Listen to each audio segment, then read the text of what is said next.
Muy buenos días, Dios los bendiga grandemente, mis queridos hermanos de la Iglesia Hispana Antioquía. Hoy es el día miércoles 12 de agosto. Vamos a ver la palabra en Romanos capítulo 9, versículos 1 al 13. El título del devocional de hoy es La elección soberana de Dios. Ahora vamos a ver que hay un cambio bastante drástico en el tono del apóstol Pablo. Él termina el capítulo 8 hablando de la confianza que tenemos en Cristo Jesús. Termina con gran júbilo, con gozo, con confianza y alegría, con paz. Pero luego llegamos al capítulo 9 y el apóstol Pablo habla con gran tristeza, con un pesar en su corazón. Vamos a ver aquí la palabra que habla de la elección de Israel. Dice la palabra de Dios así: verdad digo en Cristo, no miento, y mi conciencia me da testimonio en el Espíritu Santo, que tengo gran tristeza y continuo dolor en mi corazón.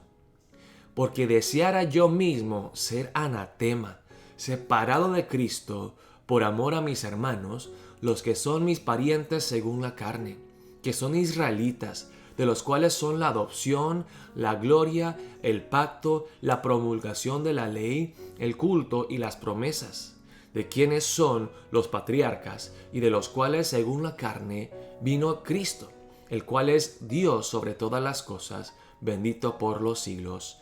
Amén. ¿Qué es lo que está diciendo el apóstol Pablo aquí?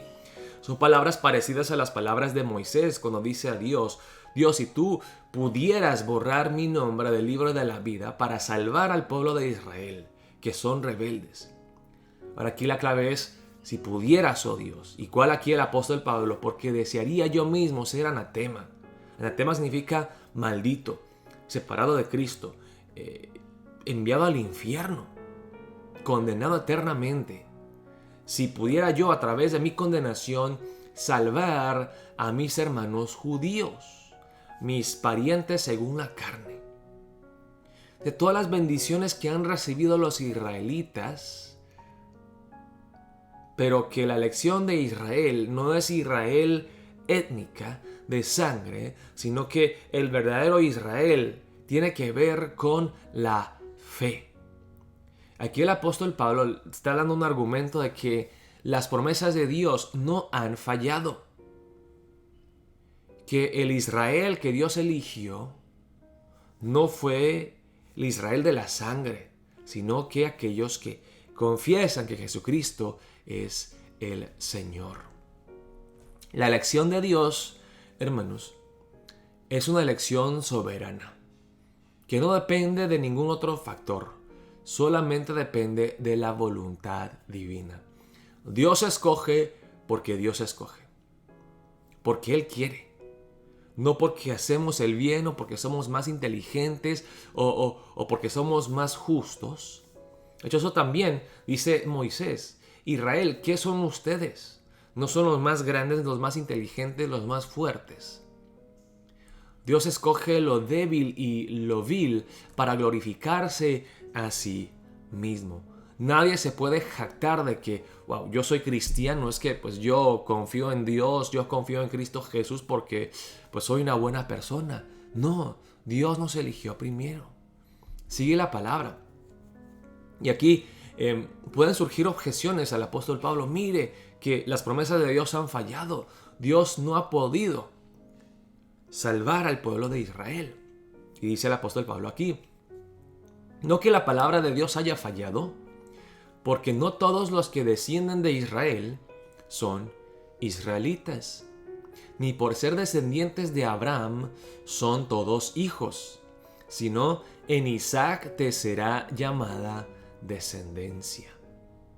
Esto es, no los que son hijos según la carne son los hijos de Dios, sino que los que son hijos según la promesa son contados como descendientes a través de la fe.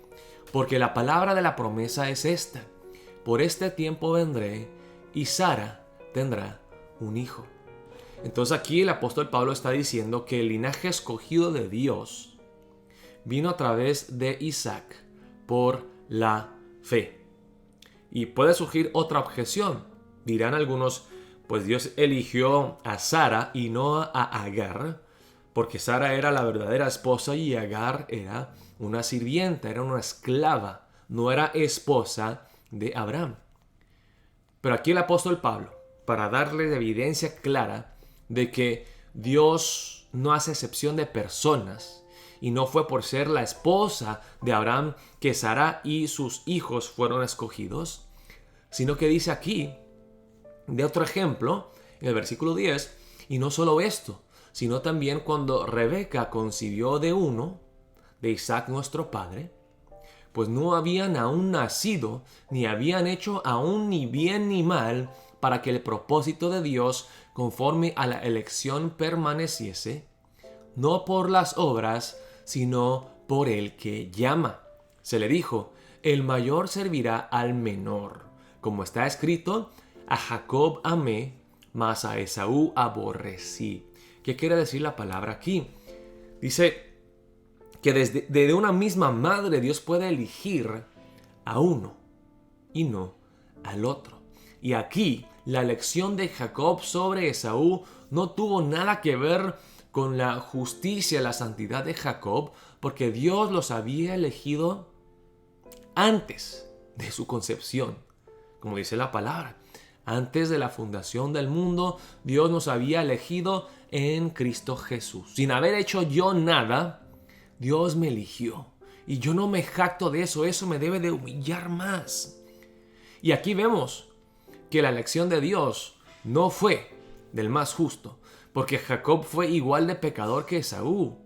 Jacob fue un engañador, fue mentiroso, un estafador.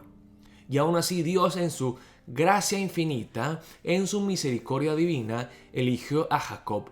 No por su mérito, no por ser más merecedor que Esaú, sino por la gracia soberana, la elección divina de Dios. Dios no me salvó a mí porque soy mejor. Más bien, yo podría decir, me salvó porque soy, como dice el apóstol Pablo, el peor de los pecadores. Para que a través de mí se mostrara el poder del evangelio para transformar hasta los más viles pecadores. Para concluir aquí en el versículo 13 dice, como está escrito, a Jacob amé, mas a Esaú aborrecí. Ahora, aquí no está diciendo que Dios literalmente aborreció o odió a Esaú. Vemos, por ejemplo, en las palabras de Jesús, Jesús dice, si tú no odias a madre y a padre, si tú no aborreces, no eres digno de seguirme a mí, de ser llamado un discípulo. Ahí Jesús no está diciendo literalmente que debemos de aborrecer a nuestros padres. Él está diciendo que tenemos que amar a Dios, amar a Jesús tanto, que el amor hacia Padre, en comparación, parece ser un odio. Que el amor hacia Dios es infinitamente más grande que el amor hacia papá y mamá. El amor de Dios hacia Jacob fue tan grande que en comparación parecía a Dios que aborrecía a Esaú, pero eso no es lo que quiere decir la palabra aquí literalmente. Entonces entendemos aquí claramente al leer la palabra aquí, y lo vamos a seguir viendo en el capítulo 9. Quizá algunos tendrán una revolución teológica al leer y estudiar la palabra aquí. Que la elección de Dios es soberana. Una gracia soberana que no depende de mí. Y es por eso que yo puedo decir con confianza, con convicción, que yo no puedo perder la salvación. Porque si Dios me salvó mucho más antes de que yo hiciera algo para merecerlo, mi salvación no depende de mis obras, depende de la elección de Dios. Y la elección de Dios va a ser lo que me hace perseverar hasta el final. Dios va a terminar lo que ha empezado en mi vida. Dios me va a llenar de su Santo Espíritu. Claro, nosotros también tenemos que luchar contra el pecado y poner de nuestra parte. Como vimos ayer en la prédica, tenemos que luchar contra la incredulidad, porque Satanás anda como león rugiente, tratando de tentarnos y tratando de sembrar esa incredulidad, esa duda en nosotros. Pero yo tengo la confianza plena en Dios, no en mí mismo. Porque mi salvación no depende de mi elección de Dios. Yo no elegí a Dios. Dice la palabra, nadie busca a Dios, nadie. Dios me buscó a mí primero. Así que entendamos correctamente, bíblicamente, la elección soberana de Dios y démosle las gracias a Dios, que Dios escoge pecadores como tú y yo, a pesar de nuestra maldad y nuestra vileza. Dios en su soberanía elige no a los mejores, a los peores, para exaltar su gracia, para glorificarse a sí mismo, para mostrar su poder en nosotros, como dice el apóstol Pablo. Oremos dándole las gracias a Dios por su elección soberana, no solamente de Israel a través de la fe, sino también de cada uno de nosotros que es incluido, siendo gentiles, en el pueblo de Dios por la fe. Dios los bendiga, hermanos. Estaremos viéndonos el día de mañana para el devocional.